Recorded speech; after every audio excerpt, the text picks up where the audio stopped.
Welcome back to Takeout. New York Mayor Zoran Mamdani's been in office more than 100 days. His unlikely relationship, pretty good, with President Trump until, well, just a social media post ago, I'll get to that in a second, is kind of one way or another defining the Democratic Socialist time in office. Here is how the mayor described that dynamic, Mamdani and Trump, on CBS Mornings. Please listen. I would say the two of us are in touch. We've had a number of meetings now in the Oval Office, and we are honest, direct about the fact that we have many disagreements. There is one place of agreement that we have, which is that we both love New York City. And that's, I think, something that is at the heart of every conversation we have. It's how can we make this city better? Because both of us have said publicly that the better the city does, the better we feel. Well, on that topic, let me read a social media post from the president seconds ago. Sadly, Mayor Mamdani is destroying, that's all caps, New York. It has no chance, exclamation mark. The United States of America should not contribute to its failure. Will only get worse. That's also in caps. The tax policies are so wrong. I stopped talking about all the all caps. People are fleeing. They must change their ways, and fast. On and on. Thank you for your attention to this matter. Okay, Harrison Fields is with me, and Democratic strategist and political contributor for CBS News, Chuck Rocha. Great to have you both here. Harrison, pick up on Trump and Mamdani and what we just heard. Well, the mayor was being a little too cute by half with his videos about tax day, and it just reminded the president that while he's a smiling man, that he may be a cordial person to talk to in the Oval Office, he's destroying the greatest city known to man, New York City, where my family spent years, decades serving in the NYPD, and it's sad to see. But the good news for my home state of Florida is they're all coming to us. Look at the taxes. Look at safety. But Governor Hochul said she's not going to allow him to raise taxes. But look at the taxes over 20 years in New York. Yeah, but he hasn't raised many new ones. Democratic policies within the city. Right. His proposals, free childcare, free grocery stores, free buses, where is this money going to come from? Grocery stores. Fair. And it's going to take till 2030 for this thing to even open up. His policies are an empty bag. That he's over-promising. He is certainly under-delivering in the first 100 days. He can't even shovel snow in the city. You talk to New Yorkers there, and it's unfortunate. But it's unfortunate for the New Yorkers that cannot leave. For the rich New Yorkers that are leaving to my home state of Florida, it's fine. $20+ billion of capital is already flooding into Miami because New Yorkers are done with New York City. But for the people that cannot leave, it's a sad story. Chuck?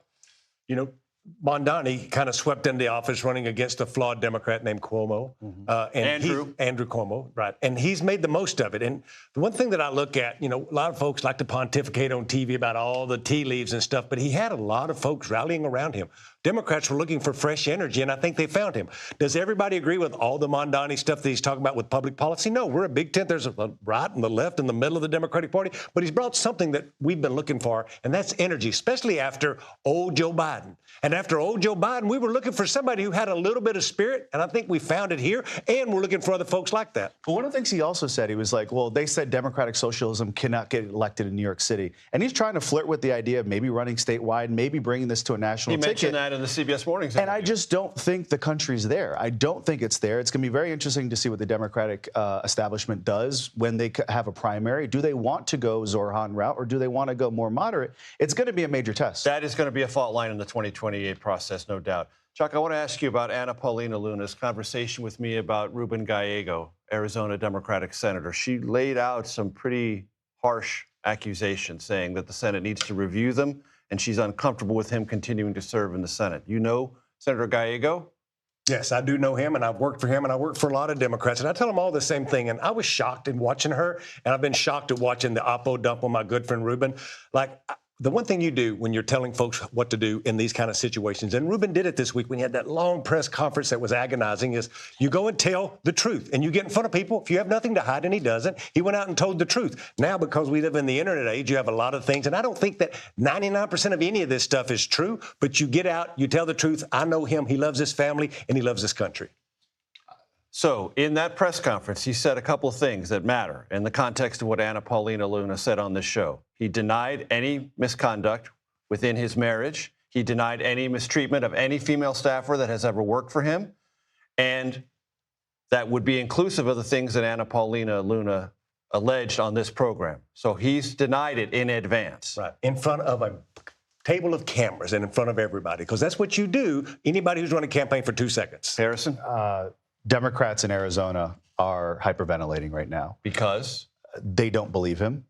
They are very concerned by even the appearance of impropriety, his close relationship with Eric Swalwell. There's a lot of rumor. There's a lot of innuendo. I'll be interested to see the evidence that Congresswoman Paulina Luna has. But if you are a Democrat in Arizona right now, you are getting ready to launch a campaign for whatever the special election is. I want to ask you about this, Harrison, because you were very close to the White House. You worked for President Trump. The president has often said allegations, innuendo, insufficient, and they're harmful in politics. We're talking about allegations that have yet to be proven. The president you work for said you need to prove it, not just allege it. Aren't you in any way uncomfortable with just allegations that have yet to be proven? I've never been in favor of guilt in public opinion, right? If this is going to come out, you're going to have potentially survivors come out. And everyone's going to have to make a decision, right? For Eric Swalwell, the evidence was mounting in the court of public opinion. And he made a decision to leave, as well as Tony Gonzalez. I believe if this is a criminal proceeding, let it go to a criminal proceeding. And, everyone has their day in court. But from a perspective of what are your constituents lacking in this member, this person has no credibility anymore. Well, he's in a cloud of this mess right now, and he probably has to consider dropping out. Chuck, 10 seconds. Look, I think that folks here know when you read and they know Paula Luna. Go and look at the rest of her tweets, is all I will say. We live in a country, one of the greatest countries in the world. She's very consistent on this issue. And the Epstein issue is also consistent on you're innocent until proven guilty. All right. Fair. Chuck Rocha, Harrison Fields, thank you very much. I appreciate it.